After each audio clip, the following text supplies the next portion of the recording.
It is the day before Valentine's Day. What kind of a sweetheart of a deal is your favorite general manager looking for? We answer all the trade rumor questions on this episode of the Hockey Talk Show.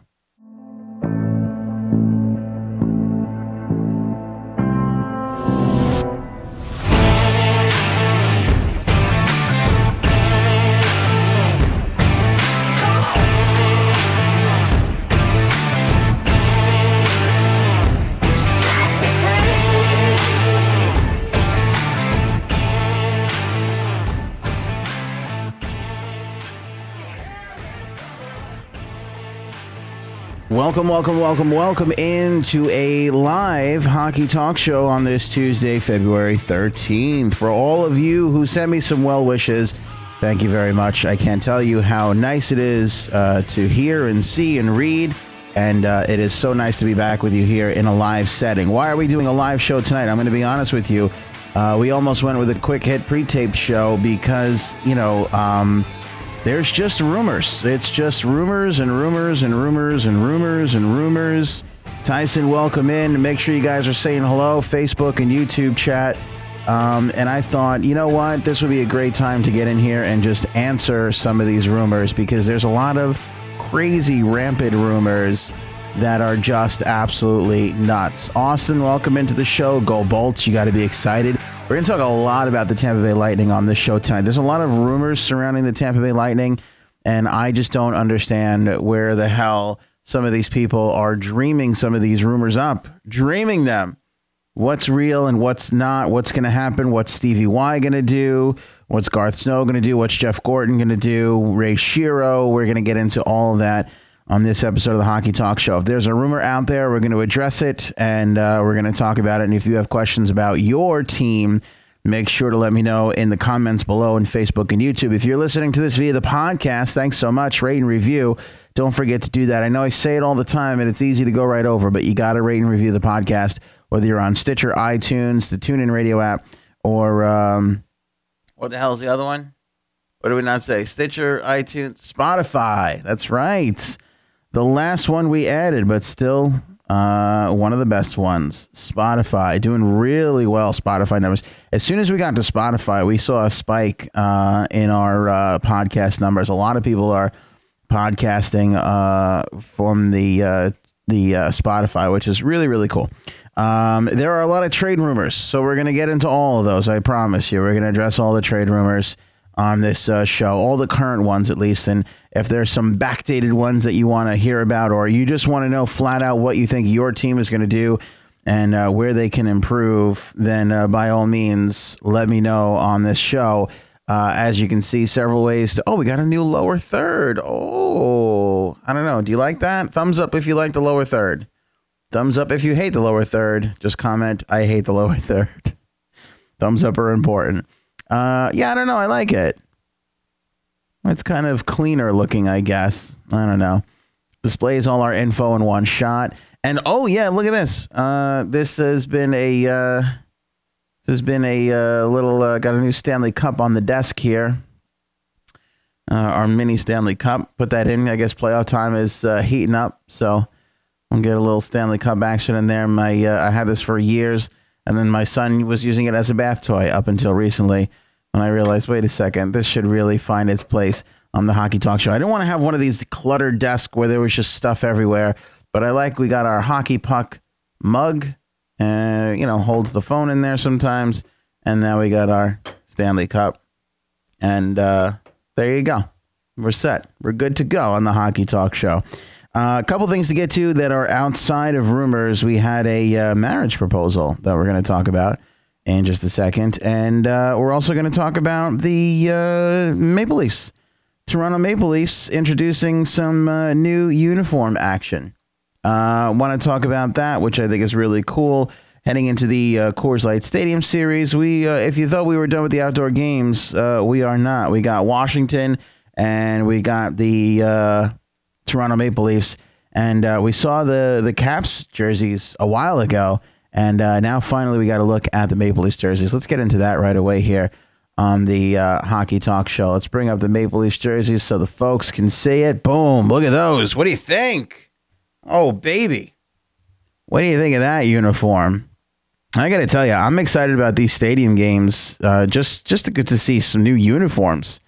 You know, just the idea of getting some new uniforms is exciting to me. I always liked looking at jerseys and seeing the different jerseys and, you know, why things are the way they are and all that stuff. And these stadium games have given us a new excuse to check out these jerseys that they got going on.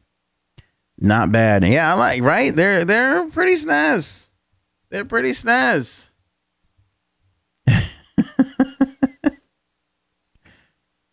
Do I? Is the hat no good? Are we rough on the hat? You got to see the hair.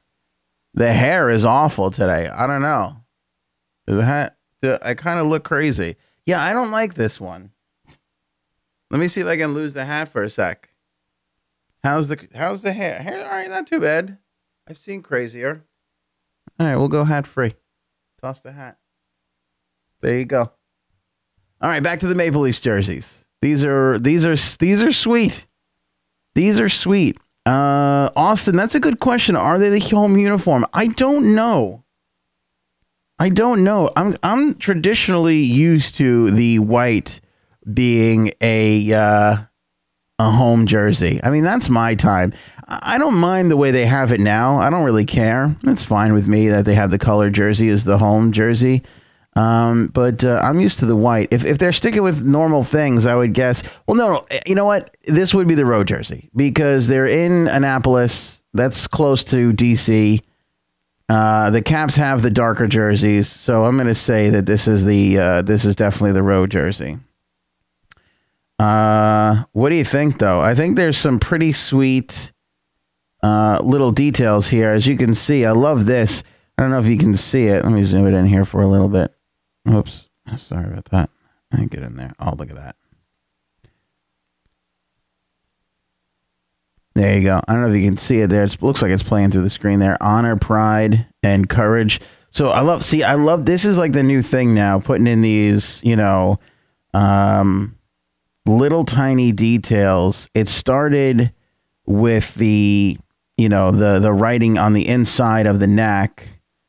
And now they're starting to put these on the sleeves. And I got to say, I really like it. You know, you got to give fans a reason to go in there and buy these uniforms. And to me, this is one of those reasons. This is one of those moments right there. Because you want them to have that little intricate thing that they could really enjoy when they buy it in the store and they finally get to take it home. You know, they want to have that, like, oh, look at this detail. Look at that detail. I love the, and by the way, speaking of detail, look at this. Can I zoom in? Oh, we got a zoom going now. There's a little white stitching here. See that little off white? It's off from the actual seam itself. I love that. That sort of double stitching right in there. God, that's beautiful. Tommy B, love the Leafs jersey. They spelled honor wrong. Yeah, them Canadians. They got a different way of doing things. They spell color that way too. They're nuts up there. They're nuts, but they're peaceful people. So we give them a slide. We give them a pass. And they get away with putting you in honor and color, and it's okay. Yeah, but see, just like the little extra stitching in there, it's just sweet. It's just really sweet. Adidas on the back. I don't know why we got this view of it. Let me bring this back out. Get a full look. By the way, and we saw this in the All-Star game too, white pants again. God, I love the white pants. Am I alone on the white pants? Let me know your thoughts on this. I'm loving the white pants. I like the look. I didn't really love it so much in the All-Star jersey, but I love it here. I think it works really nice here. And again, we're seeing this, and I got to give credit. I know this is a Montreal Canadiens thing, the stripe in the middle. The Canadians have been keeping the stripe in the middle alive. When you think about it, this can almost actually be not really two blue stripes, but it could be a white stripe stroked with blue, if that makes any sense to you. But I have to give credit to the Florida Panthers because I really think the Florida Panthers made this look accessible because nobody really touched the stripe in the middle of the jersey look as their regular uniform outside of the Canadiens than the Florida Panthers. They were the ones who did it. So I got to give them the credit. And then we've sort of seen it, crop up a bit here and there on some of these specialty jerseys. And you got a really nice look at it. And by the way, the white gloves, little known fact, when I played my high school hockey days, sported some white gloves. I got to bring the gloves up here one day. I love the white glove look. I loved it ever since I was in high school. And that was a good 3 or 4 years ago. The traditional Leafs look, the old school Leaf with all the jagged edges. And of course, if you know a little bit about the Leafs, each of these little branches in here means something. I forget, there's something like 16 of them, and it represents 16 Toronto somethings. I don't know. I forget what it was exactly, but I know that there's a little bit of meaning to that. Sandra loves the jersey. Tom loves the white pants. Tom predicting the Leafs going to win the cap. Leafs going to win the cup before the Caps. It's a bold prediction. Chris, we're going to get to the Islanders shortly and all the trade rumors and all that stuff for sure. Yeah, but overall, pretty, right? I just like it. I like it a lot. I think the Adidas people, again, they're only miss so far this year for me with the All-Star jerseys. That was their only real miss. And not that big, not that bad. Some of them were nice. Some of them were okay. I'm trying to get the Caps jersey.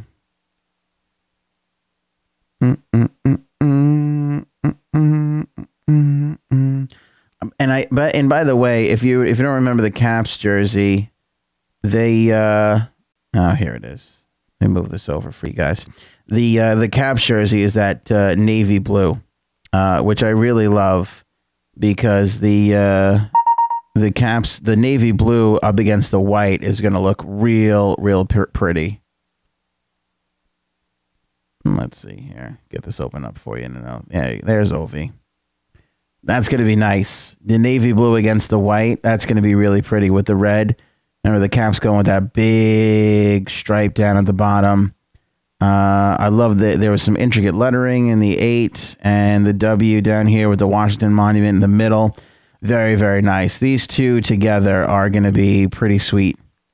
Those are going to look pretty sweet together.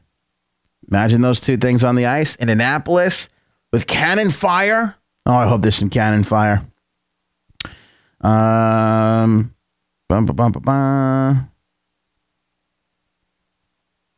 Yeah, so I think it's going to be good. I like the jersey look to it.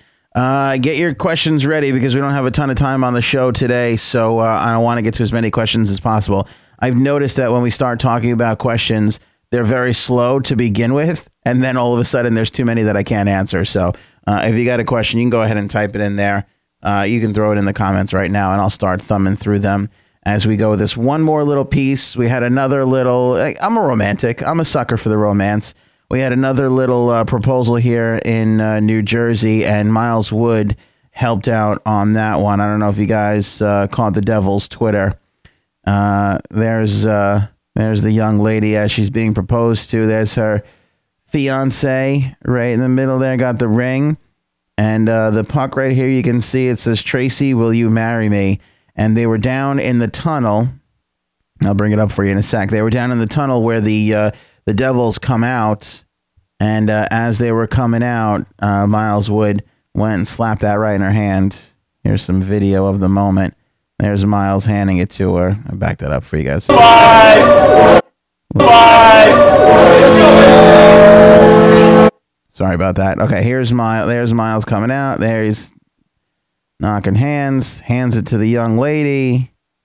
She reads it. She goes to show her fiance, and she realizes, oh, it's not Miles Wood proposing to me. It's the dope I came here with. So I must imagine that that's a little disappointing for ladies, as they think for that first second she must have thought, oh, Miles Wood is literally proposing to me. This is amazing. You know, he must have known I was coming. He loves me so much. And then she realizes, oh, no. It's the schmuck I'm with. Oh, damn it. But I would imagine in that split second, she's thinking to herself, I'm going to be Miss Miles Wood. Miles, going to be making some coin pretty soon. He gets a contract extension, and I'm going to be in there making it happen. Have his dinner. I'll be a hockey wife. There's the young lady. I guess this is after. I'm not exactly sure, but I guess Miles came back around and got to see the ring. There it was actually happening. And there's the two lovebirds. There she is. Look at that. A little bit of disappointment in that face that she's realizes she's got to marry this guy instead of Miles Wood. These are just hard truths. Don't get upset with me. These are some pretty hard truths I'm throwing around. I often get the grief for being honest with people, but that's what's happening.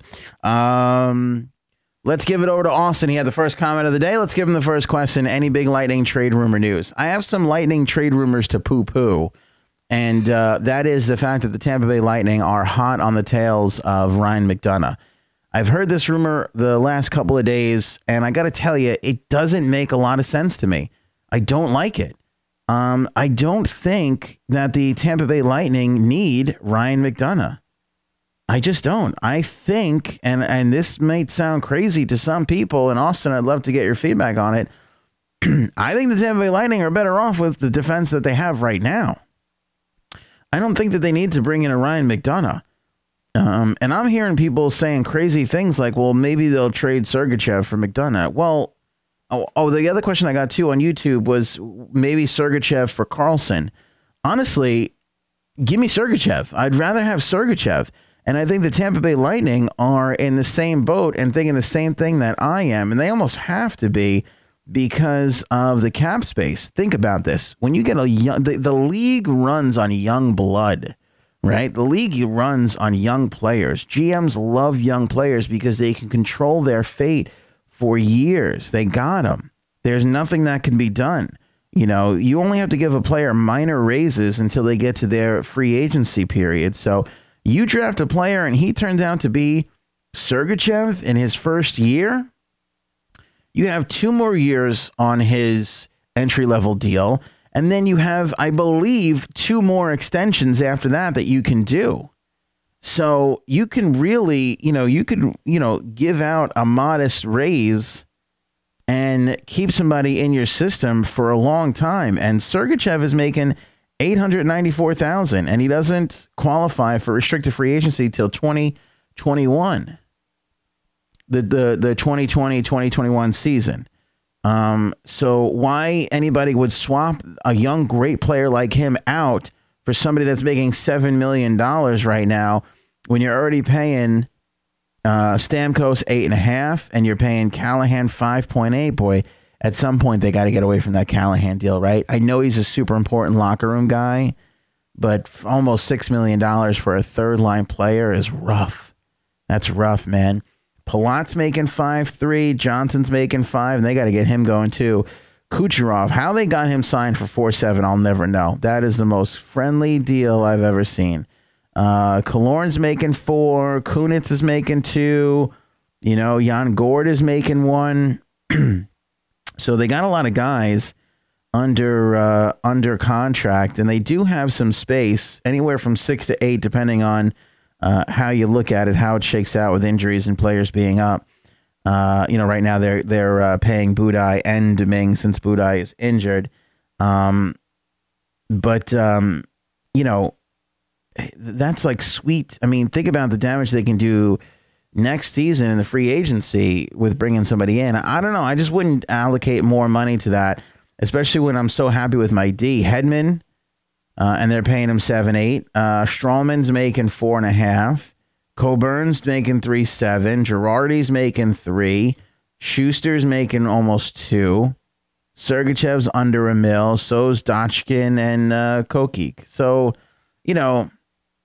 I think the Lightning are doing just fine. If I was going to do anything, if I was the Tampa Bay Lightning, yeah, I would add some depth. I don't think you could ever have enough depth anywhere.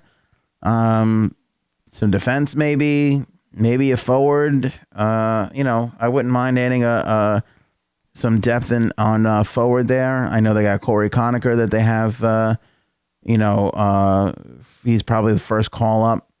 But there's not really much done that needs to be. I just don't see. I don't see the Tampa Bay Lightning going after a Ryan McDonagh and mortgaging somebody like a Sergachev when they literally stole him for Jonathan Drouin. Now, I say that sort of lightly because Drouin, I think, in his second year with Montreal is going to do a lot better than his first. A lot of players don't really do all that well coming over in their first year.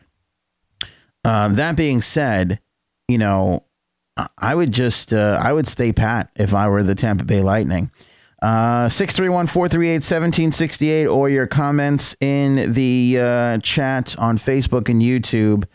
Austin, Stevie Yzerman also said just because you get a great player doesn't mean that you're going to win the Stanley Cup. It's so true. I mean, we're seeing it. The reason entirely why it is February 13th and we haven't seen a trade yet is because, you know, a lot of the general managers know that deals don't necessarily mean that you're going to win the cup, and they're not going to go ahead and mortgage their future.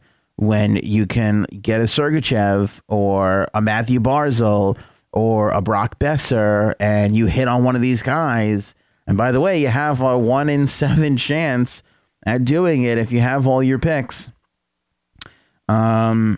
You know, when you get all these guys, or a 1 in 5 chance, or however many draft picks you're pulling, you can get one of these guys in your lineup and you're good. You're good to go. I mean, name a team that's not taking advantage of an entry-level contract right now. There's none. They're all doing it. You know, some are Nico Hischier, right? Some are, you know, Austin Matthews, and some are, you know, Matthew Barzal, and others are, you know, guys that were pulled farther down on the draft. But either way, they're doing it. Either way, they're doing it. Kunitz is a deal considering how many cups he has. What, like 4, and who knows, maybe 5 after the season. Chris Kunitz is the, and you know what? By the way, Chris Kunitz is the guy you acquire at the deadline, right? Isn't he? Third line player, tons of experience, can be the voice in the locker room when things get tough for the younger guys. Look, I've been there, guys. This is what it's all about. We got to push through this. This is normal. You know, it's okay to have a bad period here. Let's right? That's like the guy you want, and they've had him. So really not much tinkering needs to be done with that Tampa Bay Lightning lineup. It really doesn't. Chris, I think the Islanders have decided they don't want to make the playoffs, making no moves to solidify that. I could have a coronary right in front of you right now with the frustration and the level of frustration I have for Garth Snow.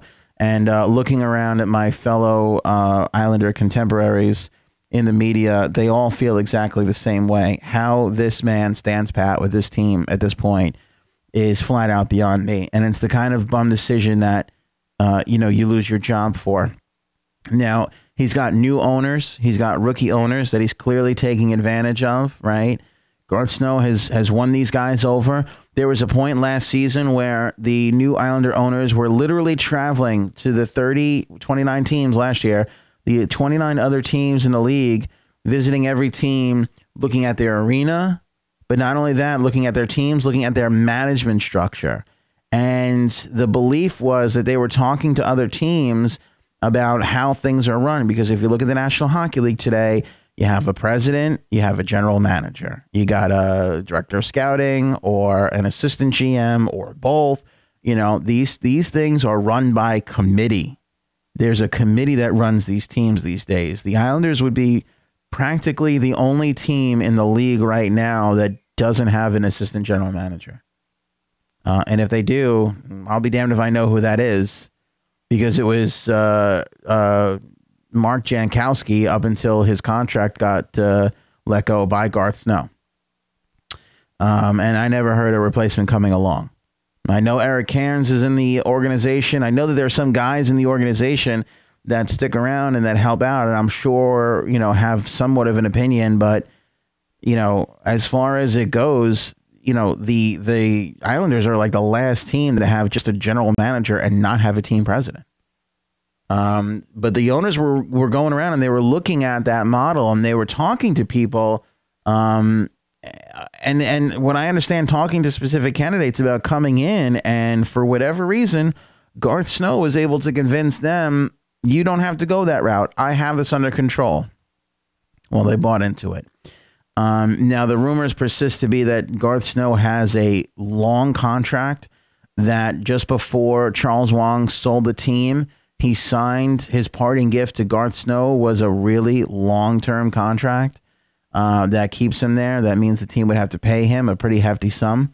But, you know, I don't know any owner who's dealing in multi-million-dollar profit margins that wouldn't want to go ahead and fork over $400,000, $500,000, $600,000 a year to somebody who doesn't have to work for them in order to win. I mean, if you ask any team owner, they will gladly pay people. I mean, they're paying players millions of dollars not to play for their team, some of these teams. So to pay an executive a few $100,000, I don't think Garth's making $1 million a year. To pay him a couple $100,000 or whatever he's making is nothing if you're going to turn this thing around and win. But I think they believe that he's the guy to do it. Now, I know he's the guy who drafted John Tavares. I know he's very close with John. I think he's the guy to re-sign John. But I don't know how he can sit there and pretend like he doesn't have to make a move, because this team needs to be shored up defensively, and it needs to be shored up in the net. And as we've seen here, Halak has been serviceable, and Greiss has been pitiful. And he just gave Greiss an extension. So, you know, his back is against the corner there a little bit. Even if you can't get anybody to bite on Greiss, get somebody to bite on Halak, just improve your goaltending. But the weird thing is, Garth's not entirely wrong, because if you look at the standings in the East, you know, guess who else doesn't want to make the playoffs? The Columbus Blue Jackets and the New York Rangers. You know, you can make the same argument. And even though they sit in a playoff spot right now, the Carolina Hurricanes have not been good lately. The Devils have slid from the top spot down to a wild card spot, and they may continue to slide. The Islanders are only 2 points behind the Devils. Who would have predicted that 20 games ago when they had such a huge lead? So, you know, you look at the East, and it looks like nobody wants to get in out of this group. Let's address the Rangers while we're here. You know who else doesn't believe? There's this groundswell of rumors that the Rangers really aren't going to sell things off. The Rangers are the New York Yankees of the National Hockey League. They're the strong team. They always pay big bucks no matter what. They never rebuild. Blah blah blah. I believe Jeff Gordon when he says he's got guys available, but a lot of people don't. A lot of people seem to think that is really not going to happen. I don't know. I believe it. I think it's the smart move on top of everything else. Let me just put that out there. I think it's the way to go for sure. But a lot of people are saying like, meh, I don't really believe it. And Bruce Boudreau, who's bringing his Minnesota Wild in there tonight, also doesn't believe it. Bruce Boudreau is saying what some other people are thinking, and I can kind of agree with. He said today pregame, quote, "If anybody's going to take New York lightly, it's certainly not me. I think Jeff Gorton is either a genius and knew that was going to happen, or the player said, we're going to show you that we don't need to abandon," meaning the rebound of the New York Rangers in the last couple of games. Now, they're still 3-7, but they've gone out and gotten some big wins, including one against the Winnipeg Jets, 3-1. Winnipeg's one of the best teams in the league, and the New York Rangers manhandled them. Could they be on a spark? Could that be the spark? Could they finally be on a run? Could they be the ones saying, don't trade Nash, we can get in and we can make it happen? I don't know. I said this a while ago, and I will reiterate it again. And again, a lot of people came down on the New York Rangers for putting out the statement and for them saying, you know, they're going to sell off and it's not Ranger culture and all this and that. It's a win-win situation for Jeff Gorton. It's a win-win.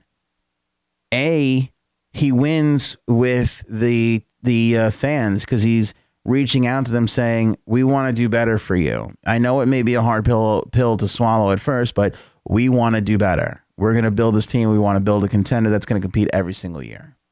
So how is that a loss? B, if it does spark his team and they do take off and they do make the playoffs, he wins. You know, if he trades a couple guys and they still make it in, that's an even bigger win. So there's nothing for the Rangers to lose by going out and saying what they said. Absolutely nothing. I thought it was a great move. And I think that the Rangers are going to win some games. I don't know if they're going to make it in the playoffs. Honestly, I couldn't even tell you because I thought the Islanders were sure to make it. I thought Columbus was sure to make it, and right now both of them are sitting on the outside looking in. But hey, that's why you play the games. This is the fun of it. You know, somebody's got to be wrong. If you were going to tell me that the Philadelphia Flyers were going to go on a 6-3-1 run and be sitting third while the Devils were in a wild card spot while Columbus was out, I wouldn't have believed that a couple of weeks ago. And that's exactly what's happened. So, you know, there's parity in the league, and it is fun to watch. I mean, it is really, really fun to watch. Let's see here. Do you think any Ranger is untouchable? Fire sale. I don't think any Ranger is untouchable, and that includes Henrik Lundqvist. I really, really don't. I think Henrik Lundqvist can be had. I don't think he'd be had right now. I think he'd be had in the offseason. I did find it interesting that Lundqvist did say that he wanted to stay through this little rebuild. I do think it's a smidge cocky for people to be saying there's going to be a rebuild on the fly. You know what? Not everybody is New Jersey, and look at them. Their star is fading. Philadelphia, they've had a, you know, they just had a couple, they got Patrick in there. That's not really a rebuild, but they're adding on the fly. You know, they're adding youth. I think everybody knows the formula is youth and veteran. You got to have a good amount of youth in there and a good amount of veteran in your mix. But you know, as far as teams that, you know, quickly rebuilt themselves, again, the Boston Bruins, that's not a commonplace thing. Look at the Islanders. Look at Edmonton. You can easily take steps back on this. There's no surefire way. There's no guarantee that if you burn it down, you'll be back to where you are like Pittsburgh did and like Chicago did. Because, again, look at Edmonton. And there's no other surefire way where if you say, I'm going to rebuild on the fly, I'm going to get in and it's going to be great. Look at how long Toronto struggled. The only reason why Toronto's done really well is because Austin Matthews. Austin Matthews has come in and raised the profile of this organization. Of course, Mitch Marner helps, and William Nylander. And, you know, the goaltender has been outstanding. Frederik Andersen is tops, doesn't get enough respect. Better than Carey Price this year. And you don't hear a lot of people saying that, which is true. But you know, for a long time, the Leafs bounced around and didn't do all that well in their little rebuilding on the fly, moving Kessel out, moving Phaneuf out. You know, they were flat for a long time. You have to draft, but you have to draft well. That's the key. You got to draft well. Pittsburgh's done good with the Shearys and the Beninos and some of these younger guys, right? Gensels and all these kids that have come in and done well. Boston's done great with it. McAvoy's been a miracle worker for that organization. But there's no surefire way to this.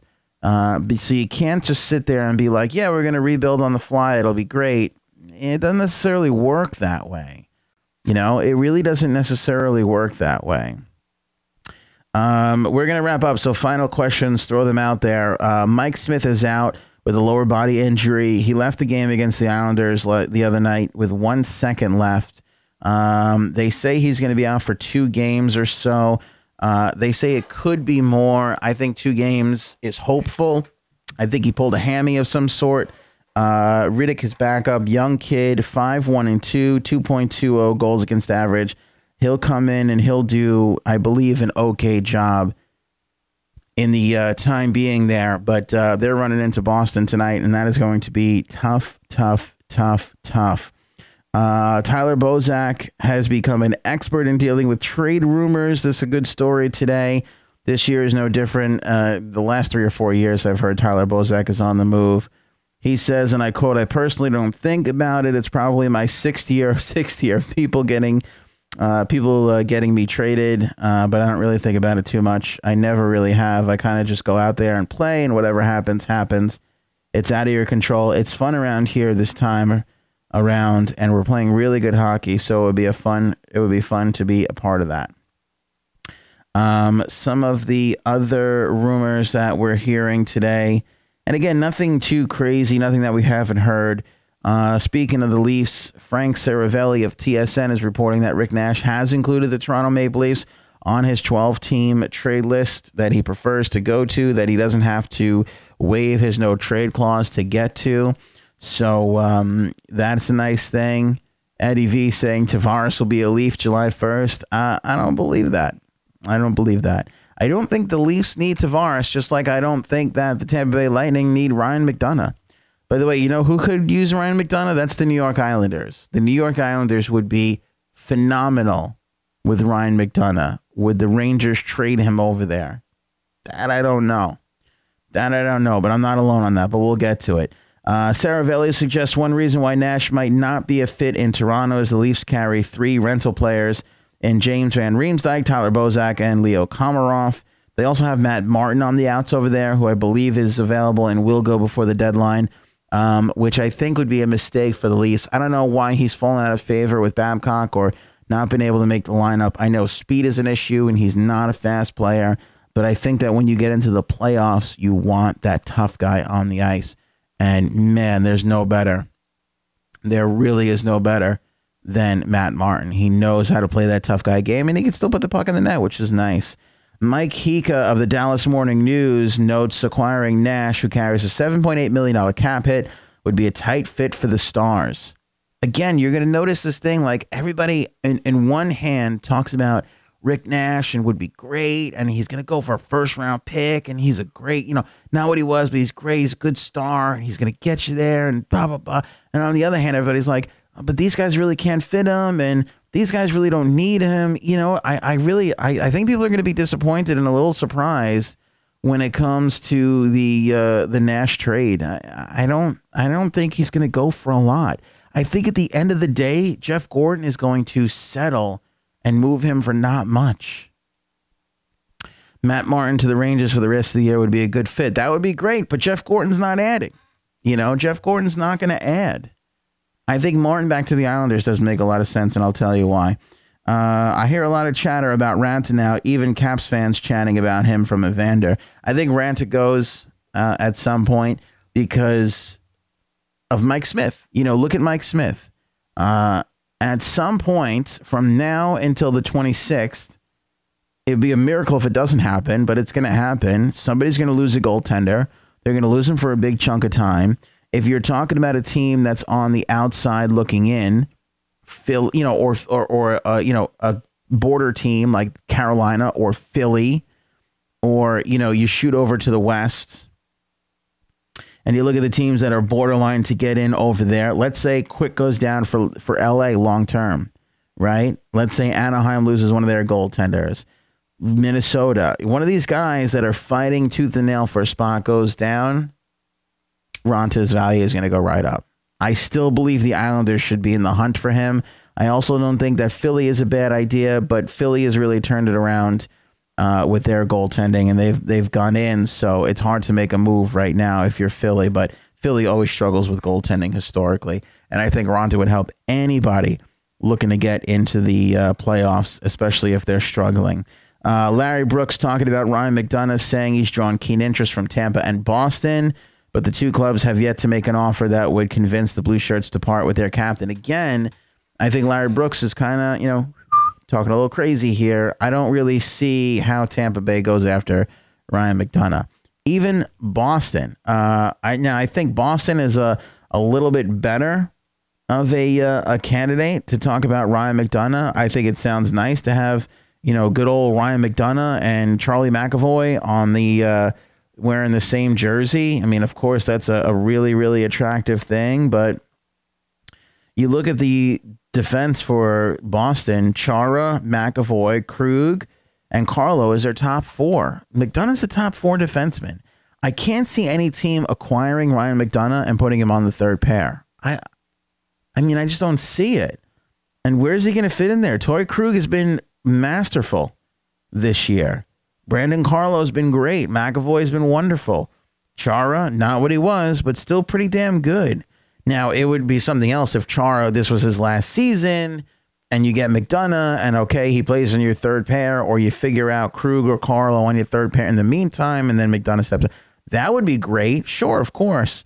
But by no account do we think that Zdeno Chara is done after this season. He's not alluded to the fact, and I think it's not gonna be a secret when Chara decides to retire. We're gonna know about that well in advance. So I don't really see Boston making a move there either. Arthur Staple of The Athletic reports the Islanders should include McDonough among their trade targets. He suspects, however, the Rangers would want the Islanders' first-round pick in 2018, and that could be a lottery selection. It wouldn't be a lottery selection if they got McDonough now.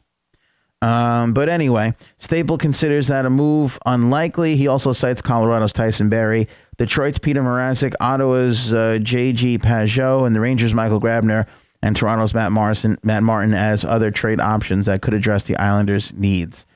Grabner would be good, I think, but again, crosstown trades, don't really see that. I can see Matt Martin going for a third-round pick if the Leafs, if Lou thinks he can go. But I think Lou's smarter than that. I think Lou would rather have Matt Martin on the bench and scratched for 400 games in a row than give him up for nothing. I think that he can definitely use some toughness when it comes to the playoffs. And, again, if you're going to make a long playoff run, you start losing this forward, that forward, suddenly you throw Levo in, you throw all these guys in, and then where else are you going to go? You got Matt Martin there, and you're just waiting to see what happens with that. But I think that Matt Martin would be good on the island. I don't think that they need him. I think they certainly need a better defense. But I don't argue with getting a good forward for the Islanders because their forwards right now don't know how to clear the front of the net, and that's why they give up so many goals all the time. The Winnipeg Sun is reporting that the Jets decided to add a forward at the deadline. Ken Wiebe suggests Zuccarello or Grabner as options. Finally, Ken Wiebe. I got to go all the way to Winnipeg to get somebody with some sense in that if a team wants to add scoring, Rick Nash is not the best option. I'm sorry. It's sexy for people to talk about Rick Nash, and it's great for, it's great for Larry Brooks to sell some papers and get that. By the way, I think Larry Brooks is totally working for the Rangers here. Not that I think that the Rangers are actually paying him money, but I think he's doing due diligence for the Rangers because he's trying to nobody's trying to beef up Rick Nash's value more than Larry Brooks. And when you look at some of the other guys reporting this stuff too, I mean, his name is sexy. His name gets out there. It gets people to clicks. It does all that stuff. That's why your Pierre LeBruns and all these guys, not that they're making stuff up, not that it's out of the realm of possibility, but when you get down to it and you're in these rooms with the hockey teams and you're trying to decide how to make your team better, you're looking at Matt Zuccarello so much more than you're looking at Rick Nash. I'm sorry to say that to you, but it's just true. It doesn't really help me out. Easier for me to get clicks if I'm sitting here talking about Rick Nash, how great he is, but he's just not anymore. Not that he's not a 20-goal scorer, because he is, and he can help on a third line on a team, but not at the price he's being asked for. And again, there's other better options out there right now. Nobody wants to say that, but he's third or fourth on the list of trade candidates. Ben Kuzma is saying there's a wavering level of interest in Vancouver for Thomas Vanek. He's 34 years old. A lot of cup contenders such as Nashville and Boston are kicking the tires on him, perhaps Anaheim or Columbus to reach the playoffs. Although he cites Evander Kane, even Patrick Maroon and Michael Grabner and Mike Hoffman as better options than Vanek, who has 38 points. I think Vanek would be good for Columbus. I think Vanek's going to be good because he's cheap. He's cheap. I would love to know what Thomas Vanek's stats are compared to Rick Nash. I'm going to look this up right now. I'm going to check this out right now because I want to see what the price is, because although both have lost a step, and by the way, Nash has been on the better team so far this year. So in 56 games, Nash has 17 goals and 10 assists. Thomas Vanek has 16 goals and 22 assists. So you're talking about 27 points for Nash and 38 points for Thomas Vanek. Similar goals. He's got a better assists. That's because Vanek might be just playing with some better players. And by the way, Vanek can dish more than Nash could. Nash was never somebody who can dish. More of a power forward. So there you go right there. Thomas Vanek, if you're going to rent a player for 1 year, who cares if he's that much older than Rick Nash? And by the way, he's only a year older. He's lazier. I know that. But, I mean, there's a prime example right there. Nobody's talking about Thomas Vanek fetching a first-round pick, and their stats are similar. They're pretty similar. So it doesn't really make a whole lot of sense to me. Again, to reiterate something that we talked about on the last episode, Ottawa Senators are looking for a first-round pick, a top prospect, and a third piece for Derek Brassard. I wonder what it's like to live in Fantasyland. I'd like to visit there sometime. I've seen Caps fans trying to Ranta, Domi, and Yarmelson for Grubauer, Orpik, and Burr, and some prospects. I don't know, man. I don't see why you would want to get Yarmelson. I get Domi. I'd get. You don't need Ranta. You got the best goaltender in the league, or one of. I know he's not good all that much this year, but he's playing good enough. And by the way, the Caps are heating up a little bit. You know, I think Holtby's play is, you know, evening out a little bit, doing okay. They're a +12 in goal differential. It can't be all that bad. What's up, Hockey for Life? Welcome in, Eddie V, Chris, and Austin, and Liz, and everybody, Evander, and Sandra, and Tom, and everybody on Facebook. Thanks so much for being here. Just to sort of round this all out here as we, put a little bow on this one here. There's a lot of craziness out there right now, and I think all the general managers are just trying to figure out where it's at and where they're going with it, and what they're going to be doing for their teams. I have a feeling there's going to be an explosion soon. And then I also do get this faint feeling that the deadline could be a smidge of a dud this year. I do know that it is, going to be really interesting to see these playoff races. Let's be honest. This is exciting. Columbus and the Islanders are sitting outside right now, and they're trying to get in. Jersey's fallen, but they're doing their best to hop in, to stay in. You got LA on the outside right now, looking in, a point off of Minnesota. Anaheim's a point off. Colorado's only 2 points out. By the way, what happened with Chicago? What happened with the Chicago Blackhawks? I mean, they are not going to reach the playoffs this year. They're 10 points behind Minnesota for the last wild card spot. What happens with the Chicago Blackhawks? Do the Chicago Blackhawks become sellers? That, to me, is going to be something super, super interesting to watch unfold. We all know Evander Kane. We all know Rick Nash, right? We all know the stories. Do the Blackhawks finally break up their core and make a big move? And move some big money off of their spreadsheet. Do they? You have a good channel. Thanks, Hockey for Life. Appreciate that, man. Do they? They're paying Jonathan Toews and Patrick Kane $10 million to the 2022-23 season. Do you move one of those guys? Can you move Jonathan Toews and not upset everybody? Is he the backbone of your franchise? These might be questions for the next show. We might have to dedicate a whole entire show to this. The Chicago Blackhawks. Do they become sellers? Toews has 15 goals and 21 assists. I know he's a phenomenal captain. He is. But $10 million is an awful lot to pay for 15 goals. Even if he gets 20, you're essentially paying $500,000 per goal. That's expensive. That's awfully expensive. Brendan Saad coming back was supposed to reinvigorate this team. He has not. He's making $6 million. Artem Anisimov is making $4.5 million.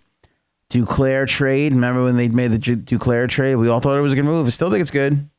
Not really doing much for them.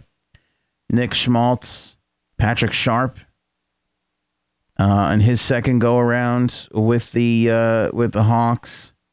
Brent Seabrook and Duncan Keith, killer 1-2 punch on defense. Are they done? Where are their young guys coming up in the system? Corey Crawford's bounced back nice. That's the problem. You got 88 and 19. Can you afford to keep both of them moving forward?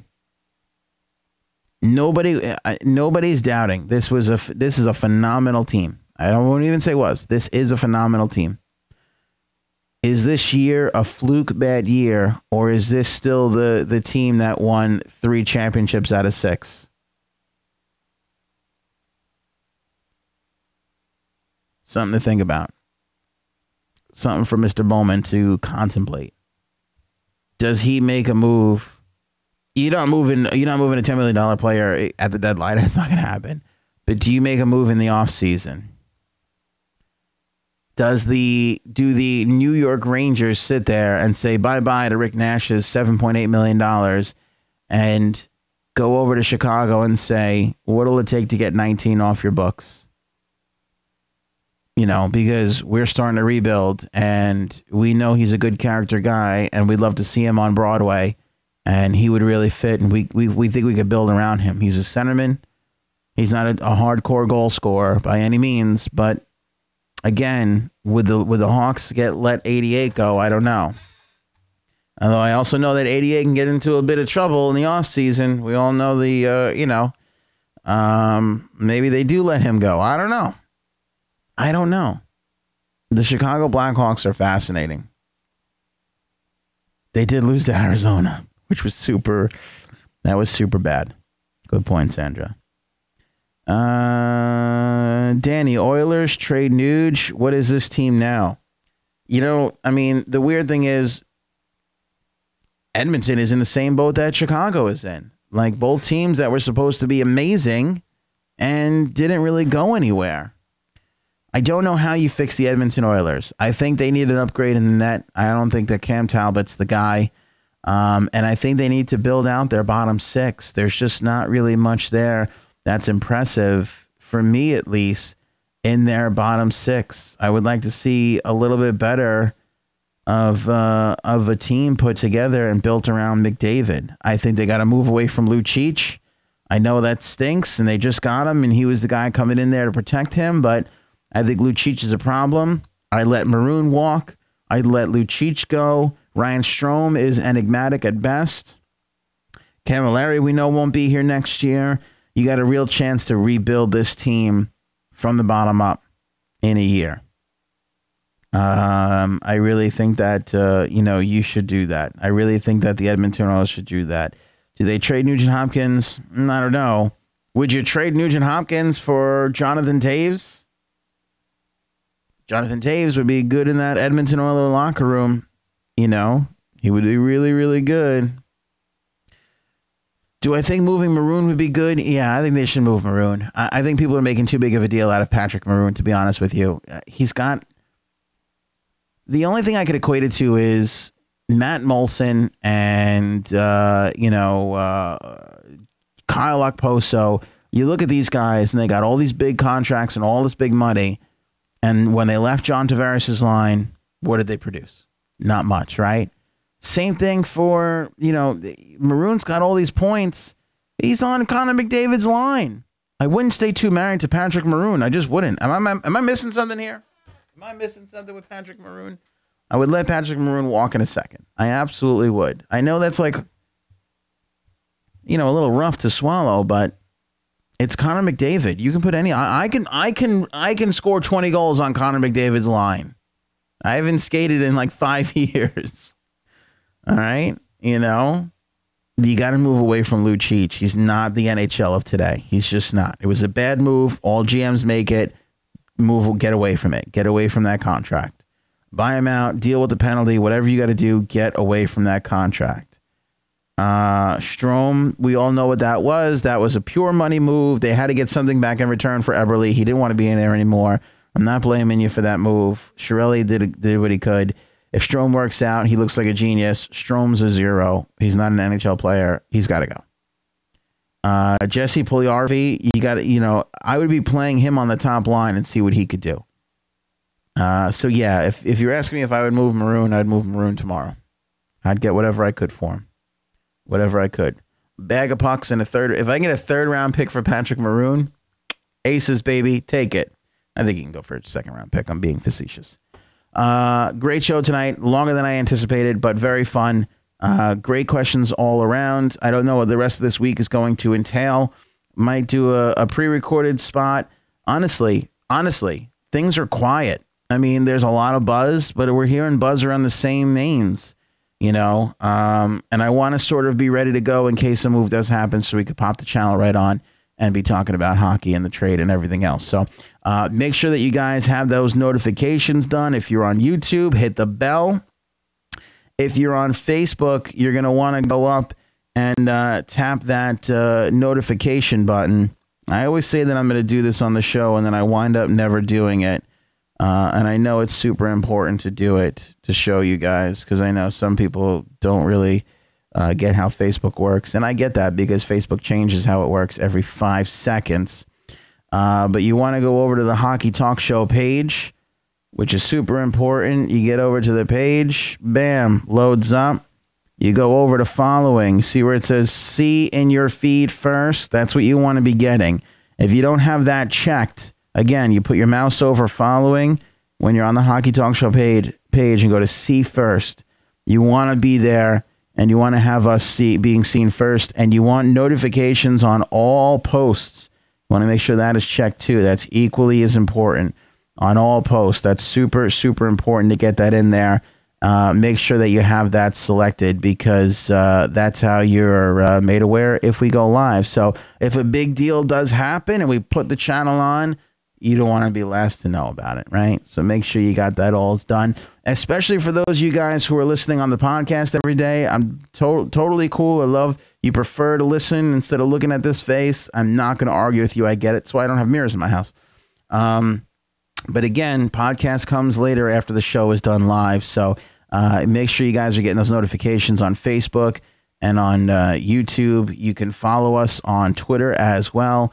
You see our stats up on the screen at Hockey Talk Show on YouTube, Instagram, Facebook, and Twitter. We're at Hockey Talk Show everywhere. So we do have Instagram, but again, Instagram's not going to let you know when we have a live show. That's going to come from Twitter and Facebook and YouTube. So make sure you guys are following all along. Blackhawks show, quite possibly, we might break this down. We might break down and run through the Blackhawks on the next episode of the Hockey Talk Show. We may never know. We'll have to wait and see. Until then, let's hope there's a trade soon, so we got something juicy to talk about. And then we'll get into the trade deadline day itself, and then we'll actually start to talk about hockey and playing and all that fun stuff. Games tonight. Super quick. Give me Boston at home against Calgary. Give me Tampa over the Buffalo. Buffalo Sabres have been playing really good lately. Has anybody else noticed that? Jack Eichel's out, though. That's going to be a problem. That's going to be a problem moving forward. Columbus and the Islanders. Talk about two teams that need to get the hell in. That is going to be tight. Give me the Isles at home. Sorry, but I got to do it. Columbus is struggling. So are the Islanders, but the Islanders are home. If this was a Columbus home game, I would have picked Columbus. Devils and the Flyers. Give me the New Jersey Devils. I think they get desperate. I think they pull out a win here. Ottawa and Pittsburgh. Give me Pittsburgh. Again, two teams that are struggling. Not together, but struggling. The Kings and Carolina at home. Give me the Kings. Detroit and Anaheim. Give me the Ducks. St. Louis and Nashville. Maybe the best game of the night. Maybe the best game of the night. Western Conference playoff matchup. Give me Nashville at home. I love the Preds. I love the Preds. Rangers in Minnesota. Give me Minnesota. Winnipeg over Washington tonight. Vegas beats Chicago. Arizona falls to the San Jose Sharks. They cannot make it 2 in a row after they just beat the Chicago Blackhawks. That is it for me. Rest in peace, Eichel. Yeah, I miss it. It's tough when those bad teams lose their good players. But we could break that down on the next.